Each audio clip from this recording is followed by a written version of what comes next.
Gracias, Kimberly, ahí por su cámara. Muy amable. Karen. Eh, Sí, licenciado, eran las teorías del conflicto. Eso fue, ¿verdad? Pregunto. En eso nos quedamos. Sí, licenciado. Silic. Ok, entonces, siempre vamos a dejar amarrado este asunto. Entonces, vamos a hablar que el derecho diplomático tiene codificación. Bueno, entonces, búsquenme ahí ustedes que son bien activos y activas, que son bien jóvenes, tienen mucha energía, se encuentran muy motivados por ser viernes y esa motivación de expectativas de vida. Entonces, que ustedes me busquen ahí qué es la codificación del derecho diplomático. Les voy a dar un minuto. Codificación del derecho diplomático. O sea, entonces el derecho diplomático tiene su parte teórica, ¿verdad? Tiene su parte doctrinaria, que fue lo que hablamos la vez pasada. O sea que todas las ramas de las relaciones internacionales tienen su teoría y su parte normativa. Pero en el caso del derecho diplomático, tiene codificación. Ahorita vamos a entender eso de la codificación. Es bien sencillo, pero búsquenlo y me interrumpen. Dice que se refiere al proceso de sistematización y formalización de las normas y principios que rigen las relaciones diplomáticas entre estados. Estas normas, aunque su origen muchas veces eran prácticas consuetudinarias, costumbres diplomáticas, han sido progresivamente recogidas en tratados internacionales, acuerdos y convenciones. Excelente. También ¿Alguien menciona más? aquí sobre la Convención de Viena sobre relaciones diplomáticas. Tiene que haber esa codificación, ¿no, Rick? Sí, ahorita les voy a explicar. Sí. Sí, Andrés, permíteme. Vamos a ver, alguien más ahí que participe. Aquí hay Fíjese que mucha. encontré, pues es lo mismo que Andrés, pero agregando que también menciona sobre las fuentes internacionales. Sí, es parte de la codificación, ¿no es correcto? Y que ¿Alguien más? es un proceso de creación de reglas jurídicas. Uh-huh. Uh-huh. ¿Alguien más? ¿Alguien más? Hay bastantes personas acá. Yo les dije, tengan su otro dispositivo a la par, si tan fácil que es. No me lo están preguntando, pero mira, este humilde servidor tiene 2 teléfonos, 2 computadoras encendidas, humildemente, ¿verdad? Entonces ustedes también. No puede ser que algún familiar, alguien ahí no tenga. Hay que ser humildes. Démosle pues.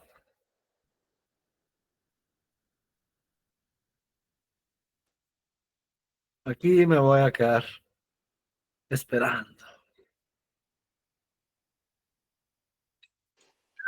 Buenas noches, Kevin.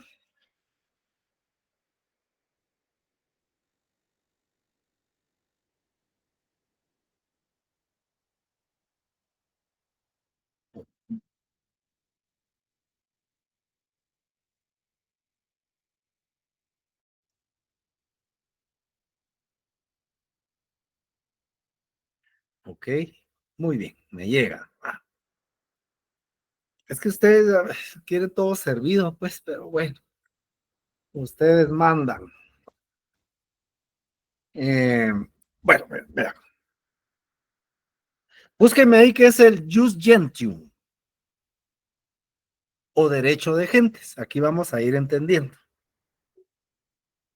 Jus gentium, jus derecho, gentium gentes, derecho de gentes.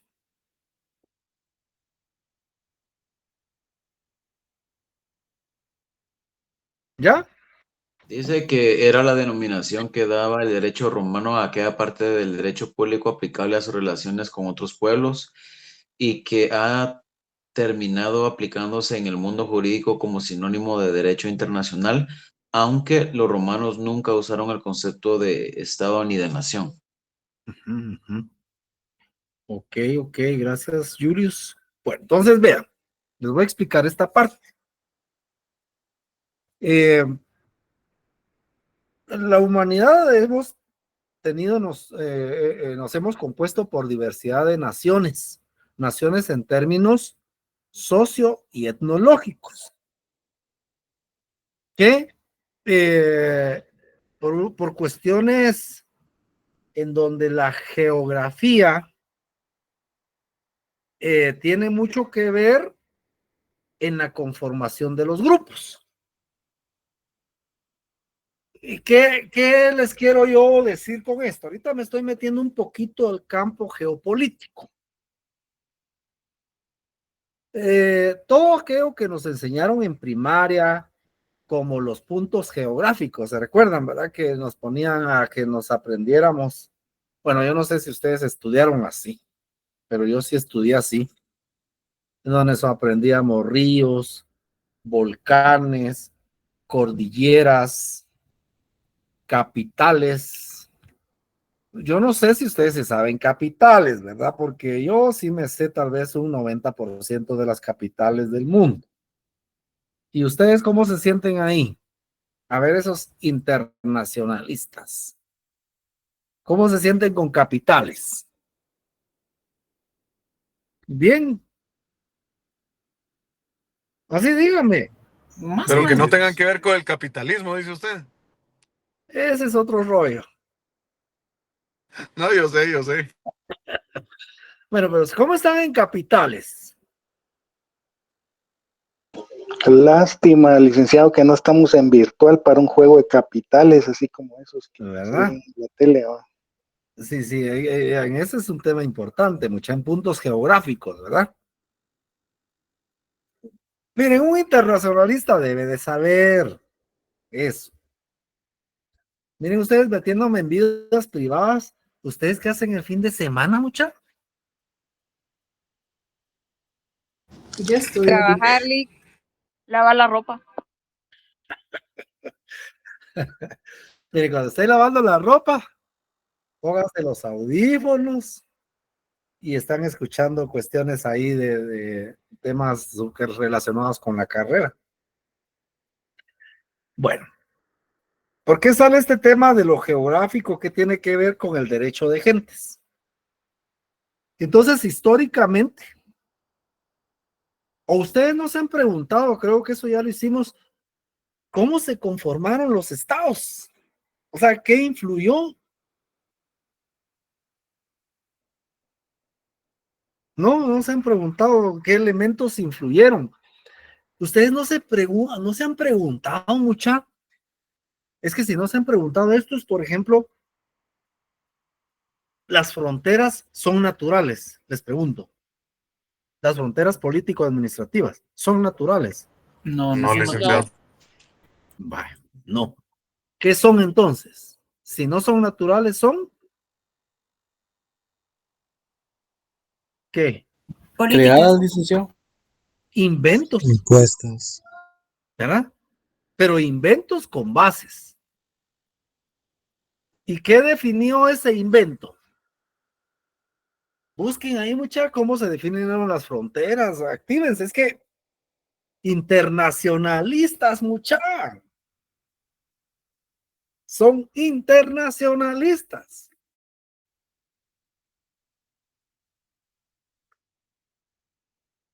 ¿Perdón? No, o sea, las fronteras.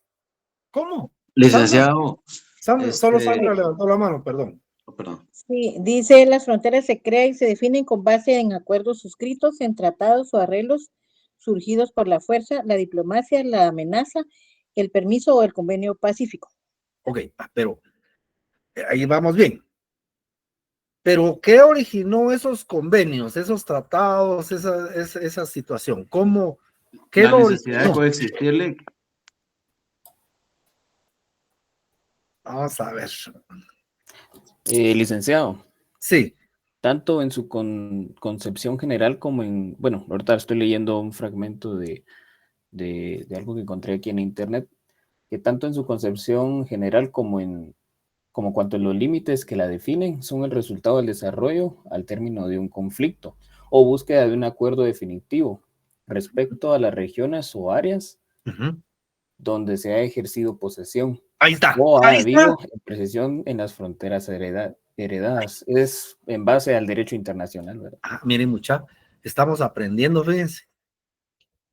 Eso lo enseñan en primaria, por lo menos a mí me lo enseñaron. Y obviamente, pues ya con el tiempo, pero eso se explica que, por ejemplo, y esa posesión del humano, ¿qué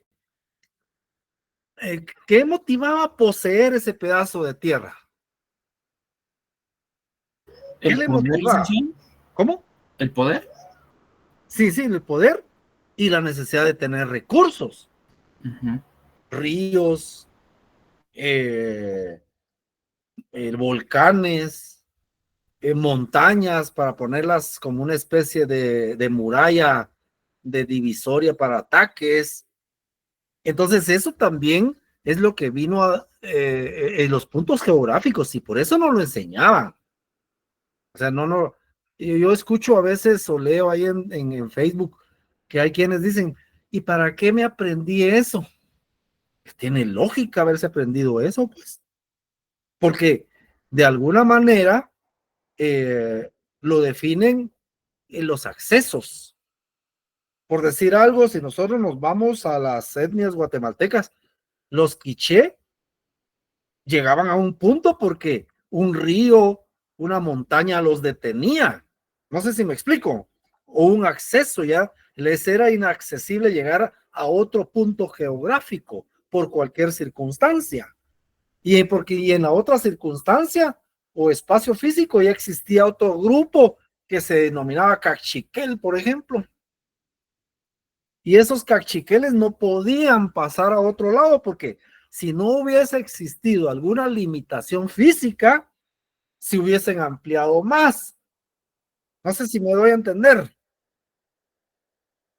Jóvenes. Sí, licenciado. Sí. Sí, mucha, pero necesitan ustedes más. Yo quiero despertarles chispa, hombre. A mí me gusta ser motivador. Yo mejor me hubiera dedicado a motivar, hombre. Tipo mandino. Entonces, revisen ustedes un mapa.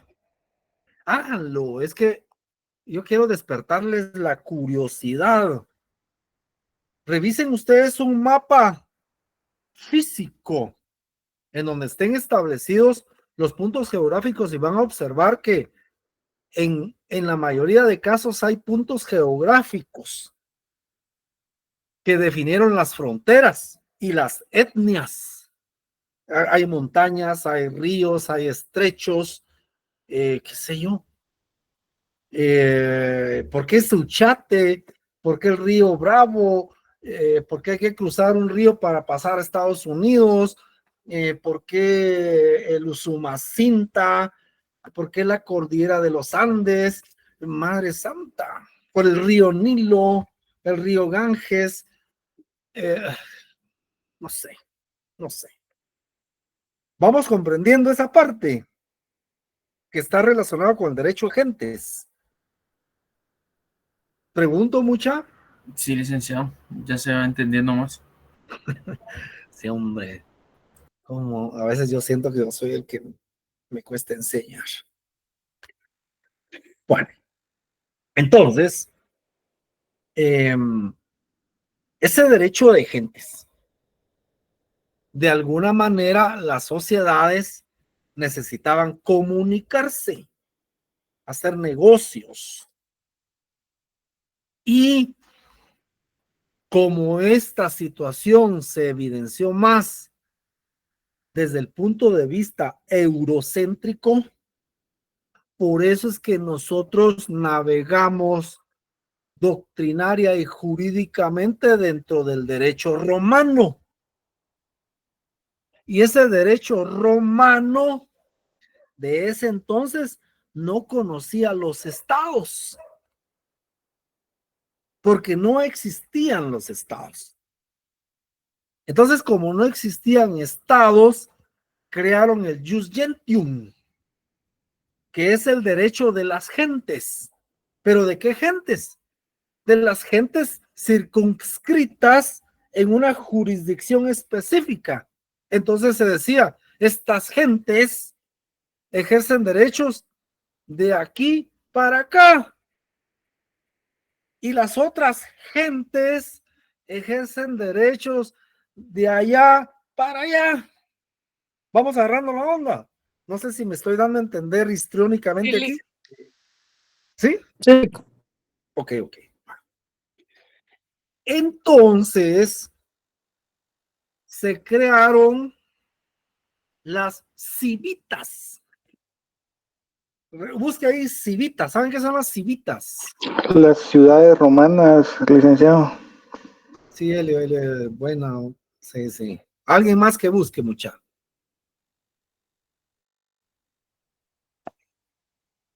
¿Ya?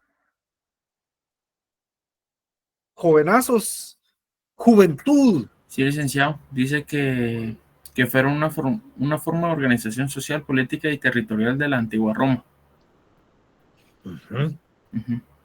Vamos entendiendo, o sea, no existían estados.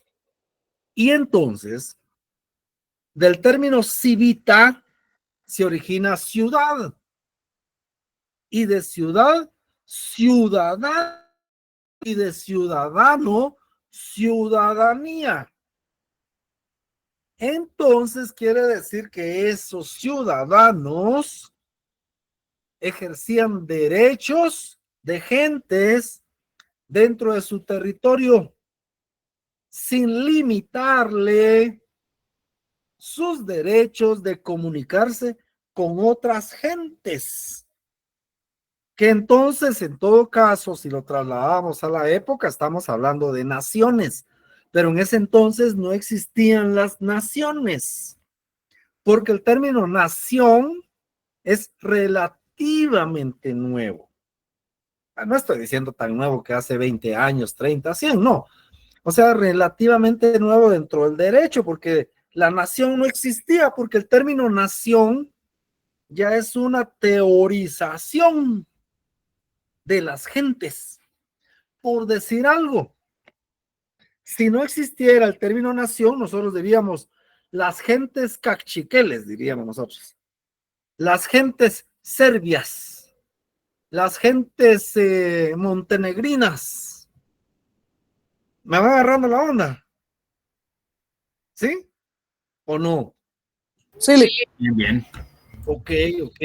Entonces, ahora se llaman naciones, ¿verdad? Entonces, las naciones étnicas quiché, las naciones serbias, la nación montenegrina, la lituana, etcétera, ¿verdad? No sabría, hay tantas naciones ahora, pero en ese entonces eran ese grupo gentes. Entonces, por eso es que ahora nosotros escuchamos la gente, ¿verdad? Pero en ese entonces no estaba desarrollado gramaticalmente el término, los plurales o los singulares. Entonces se denominaban gentes, pero ya trasladado a la gramática, gracias a los españoles, entonces se dice que gente no existe gentes. Pero en el derecho romano sí existían gentes, por decir naciones. ¿Vamos comprendiendo? Mis amigos. Y entonces hoy es gente, ¿verdad? Gente es el plural de varias personas, pero ya descontextualizado a lo romano. Entonces ya está metido dentro de un tema más gramatical de la lengua española. Pero su origen en esencia son gentes. Entonces surge el derecho de gentes. Y entonces dentro del derecho de gentes es el inicio del derecho público para que se comuniquen las civitas. Y entonces ahí surge también la diplomacia para solucionar los conflictos territoriales. Es que yo quiero llegar aquí, yo quiero este río, yo quiero ser parte de, yo quiero tener salida al mar, entonces mi territorio es para el mar, vos no, ¿cómo así? Solucionemos el asunto. Y entonces, con el tiempo llegamos a la Edad Media y se empieza a codificar. ¿Y qué es codificar? Es hacer tratados, entendimientos. Entonces, por ejemplo, yo les digo, miren, vamos a codificar nuestra relación. Ah, ok. ¿Y qué es eso usted? La vamos a codificar porque vamos a hacer entendimientos. Vamos a llegar a entendimientos civilizadamente. O sea que la codificación es una herramienta diplomática de personas o de gentes civilizadas. Fíjense ustedes qué precioso eso. No problemas. Van a haber problemas, dice la codificación del derecho diplomático. Siempre. Porque la codificación del derecho comprende que la conflictividad humana es natural, es normal, es típica, pero codificándola diplomáticamente vamos a solucionar nuestras diferencias. Nos sentamos, platicamos y definimos nuestra relación en armonía, sin hacernos daño. Por eso es que ahora quizá van a entender por qué en primaria nos decían Europa es la cuna de la civilización. ¿Qué quiere decir eso? Quiere decir que civilizadamente se solucionan los problemas. Y cuando nos vamos al artículo 38 del Estatuto de la Corte Internacional de Justicia, ¿qué dice en su último párrafo? Búsquelo ahí.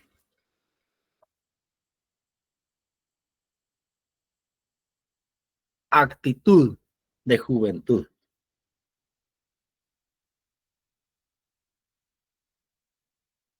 ¿Ya?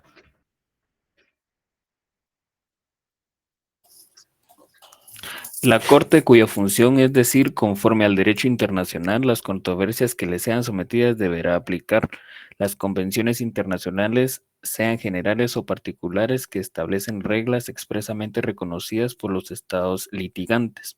B. La costumbre internacional como la prueba de la práctica generalmente aceptada como derecho. C. Los principios generales de derecho reconocidos por las naciones civilizadas. Ahí está. Por las naciones, ya no son gentes. Por las naciones civilizadas. ¿Verdad? Entonces, cuando pasa el motorista rayándole su carro, quebrándole el retrovisor, esa persona no ha alcanzado los niveles de civilización, porque la civilización corresponde al respeto de las normas. Fíjense, precioso, ¿no? Claro.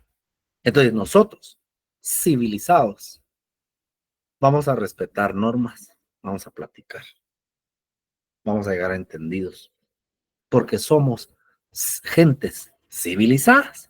Y así surge todo el tema de la codificación del derecho diplomático. Fíjense, toda la vuelta que le di, ¿está comprendida la codificación? Sí, licenciado. Y entonces, esa codificación es evolutiva, es constantemente evolutiva, porque resulta que el derecho diplomático, dentro del marco de del derecho de gentes, se concentró únicamente en privilegios e inmunidades. ¿Ves? Pero se dieron cuenta que no era el derecho diplomático solo privilegios e inmunidades, sino que era solución de controversias, solución de conflictos y establecimiento de tratados para llegar a acuerdos, para llegar a entendimientos. Y entonces, búsqueme ahí, se crea el Comité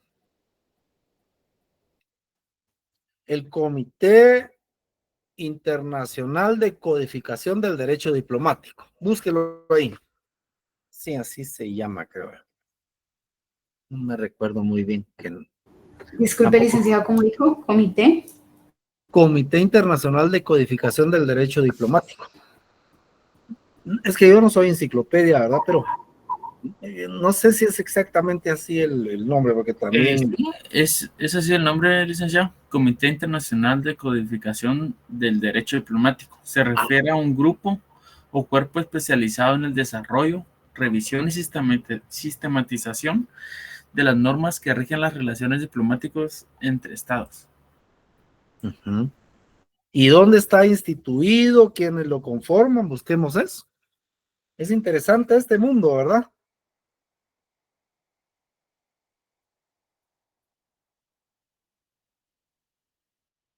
Jóvenes,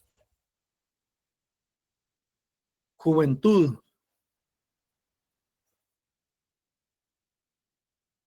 ¿Ya?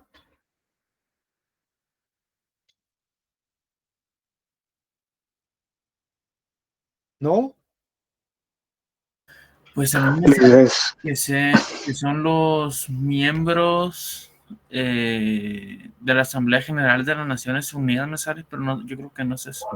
Las Naciones Unidas conforman un comité. ¿Correcto? Ok. Entonces, bueno, ¿cómo se sienten? ¿Seguimos o descansamos? Así con honestidad. Así como amigos. Así con sinceridad. Aquí no va a pasar nada. Pues ya hemos tocado varios temas, ya nos ha explicado varias cosas, Sí, pero ya tocó varios. Suficiente para las dos páginas, ¿verdad? sí, ahí estaríamos para las dos, Okay. hasta más. Ok, ok. Uh-huh. Se me quemó la última neurona, Alec. Yo también. Créeme que dar clases, ustedes, si primero Dios adelante, ustedes les tienen la bendición de ser docentes. También uno como docente y, bueno, si uno es buen docente, ¿verdad? Está estudiando, pensando y formándose, quema uno también. Está bien, pues. ¿Preguntas? Solo perdón. Alguien me preguntaba lo de si la Convención de Viena era qué, algo así. ¿Quién me dijo? Y luego con vos y Manuel. Pero alguien me dijo esto. ¿Quién fue? Al principio. Pues yo toqué el tema Sí. cuando nos preguntó sobre la Sí. codificación del derecho Me diplomático. contaba si la Convención de Viena era parte de, ¿va? La Convención de Viena sobre relaciones diplomáticas. Sí, la Convención de Viena es un elemento de codificación. Es que la codificación, bueno, tal vez miren, pues, ¿qué es el tema de la codificación? La codificación es una constante revisión de la herramienta jurídica para estarla reformando y actualizando de conformidad con las circunstancias. Que eso lo vamos a hablar más adelante en la próxima materia. Que por cierto, ya nos quedan pocas clases, ¿va? Ustedes. Tenemos la otra semana, o sea que nos quedan 3 clases. ¿Es correcto o no? Sí, Sí, ¿verdad? Se va el tiempo, mucha. Espero que estén aprendiendo un cachito. Bueno, pasen buena noche. Gracias.